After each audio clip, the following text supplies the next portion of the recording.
everybody, Corey here with Ruthless Hemi 345, back here with another quick installation video for you. Sorry for the state of my trunk. Me and my counterpart Cody have been working on some car upgrades and stuff and hauling parts back and forth between each other. Today we're going to be talking about your third brake light, which is located here right on the back of the trunk lid. Pretty easy installation. Didn't want to bore you guys with the entire process. 10 millimeter bolt here, 10 millimeter bolt there. That'll pop out. There's a pin right up inside here. Push that up, pull that out. There's going to be some adhesive. Pretty strong stuff. Basically stick your thumb right here on both sides, push down until that pops out. Once that pops out, be some residue on the outside of the trunk lid. You can still see there's still some there from mine.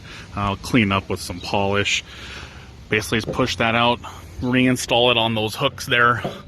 Reattach the 10 millimeter bolts, and that'll actually push that housing back up into the original position. Plug in your wiring harness there, and you're good to go. Alright, thanks everybody for watching. Don't forget to like, comment, and subscribe. Have a great day.